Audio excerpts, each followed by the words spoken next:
ඊයේ සවස් භාගයේ සවස 2:45ට 2:50ට පමණ වෙලාවේදී ඉමදුව ප්‍රදේශයේ සිට ගාල්ල ප්‍රදේශය දක්වාම ධාවනය කරමින් සිටියේදී අපේ රියදුරු ගාමිණී අජිත් කුමාර මහතා සමග රතෙන් ගමන් කර සිටි එම රතෙන් අපි ගමන් කරමින් සිටියේදී ඊටාත්ම අවාසනාවන්ත සිද්ධියකට ඊයේ මුහුණ දෙන්න සිද්ධ වුණා. අපි මාර්ගයේ ගමන් කර සිටියේදී බසයක් ඉස්සර කිරීමට හදිසියෙම පැමිණි යතුරු පැදියක් අනතුරට ලක් වුණා. අපි ඇත්තටම ඒ අවස්ථාවේදී ඒ අනතුර වළක්වා ගැනීමට උපරිම උත්සාහ කළත් ඒ අනතුර සිද්ධ වුණා. අපි අතිශයින්ම කම්පණයට පත් වෙලා ඉන්නවා මම මේ ඇතිවෙච්ච සිද්ධිය සම්බන්ධයෙන්. මේ සිද්ධියත් එක්කම මම ඉතාමත්ම ඉක්මනින් පොලිස් ස්ථානය වෙත ගිහිල්ලා මේ පිළිබඳව පොලිසිය දැනුවත් කරලා මගේ රියදුරා ඒ අවස්ථාවේදීම පොලිසියට බාර දුන්නා. ඒ වගේම මේ අවස්ථාවේදීම රෝගියා රෝහල වෙත ගෙනියන්න අවශ්‍ය කටයුතු සම්පාදනය කරලා රෝගියා රෝහල වෙත ගෙනිහිච්චා. ඒ ස්ථානයට ගිහිල්ලා ඒ අවස්ථාවේදී ඒ සිද්ධියේ පවුලේ උදවියත් සමගත් කතා බහ කරන්න උත්සාහ කළා. නමුත් අද වෙනකොට මේ අන්තර්ජාලය ඔස්සේ මේ පිළිබඳව වැරදි මත ප්‍රකාශයට පත් කරමින් සිටිනවා. අපි මේ වෙලාවේ විශේෂයෙන්ම කියන්න ඕනි දේ තමයි ඒ වෙලාවේ රෝගියා ගෙනියන්න අපි උත්සාහ කළාද නැද්ද කියලා වගේ කතාවක් මාධ්‍යමකින් ප්‍රකාශ කළ තිබුණා. මම රෝගියා ගෙනියෑම සඳහා අනතුරට ලක් වූ පුද්ගලයා ගෙනියෑම සඳහා අවටින් සහාය ඉල්ලුවත් ඒ අවස්ථාවේදී ත්‍රිරෝද රථයක් නවත කරගන්න බැරුණා. හැබැයි මගේ රථය ඒ වෙලාවේ ගමන් කරන්න පුළුවන් තත්වයක නෙමෙයි තිබුණේ. මගේ රථය ඇදගෙන යන තත්ත්වෙට තිබුණේ.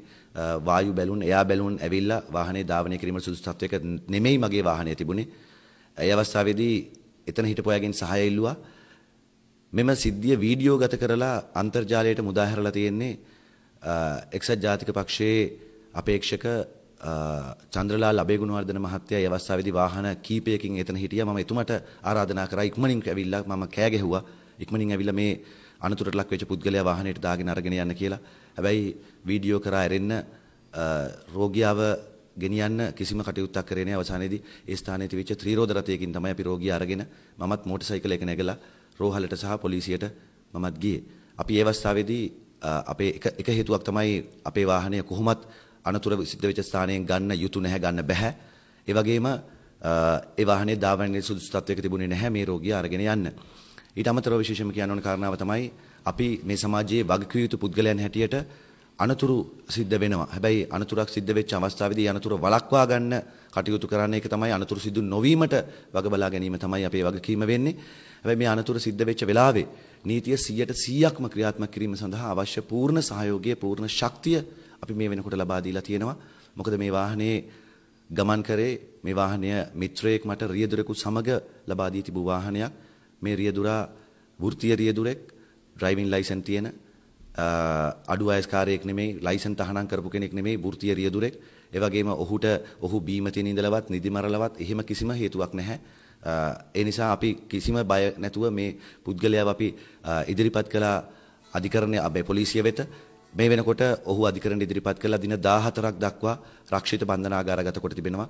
පොලිසියට ඒ රාජකාරී කරගෙන යාම සඳහා ඒ අවශ්‍ය නිසි සවිය ශක්තිය අපි ලබා දෙනවා, කිසිදු බලපෑමක් සිදු කරන්නේ නැතුව.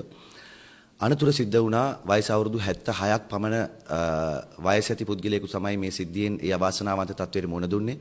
ඒ පවුලේ උදවියට අපෙන් කෙරෙන්න තියෙන යුතුයකම් කොට්ටාශයෙන් සහ සිදුවිය යුතු ආකාරයෙන් සිද්ධ කරන අපි දැනටමත් අපේ කණ්ඩායම් වලට පවර්ලා තියෙනවා. ඒ වගේම ඒ පවුලට අපි අපේ ශෝකයත් අපේ කනගාටුවත් අපි මේ වෙලාවේ ප්‍රකාශ කරනවා. මේ සිද්ධිය දේශපාලනික වශයෙන් දඩමීමා කරගෙන මැතිවරණයකට ඉදිරිපත් වෙලා ඉන්න අවස්ථාවකදී ඒක දේශපාලනීකරණය කිරීම මම හිතන්නේ ඉතාමත්ම සදාචාර සම්පන්න නැහැ. මාර්ගයේ රියදුරෙකු, වෘත්තීය රියදුරෙකු අතින් සිද්ධ වෙච්ච කාරණාවක් සහ රියදුරාගේ අතේ තිබෙන වරද්දක් නෙවෙයි, පැදිකරුගේ අපරීක්ෂාකාරී ඉස්සර කිරීමක් නිසා සිද්ධ වෙච්ච කාරණාවක්. ඒ නිසා මේ සිද්ධිය පිළිබඳව ඉතාමත්ම ඕනෑකමින් උනන්දුවෙන් සමාජයේ අවධානය ලක් කළ යුතු බව මගේ හැඟීම.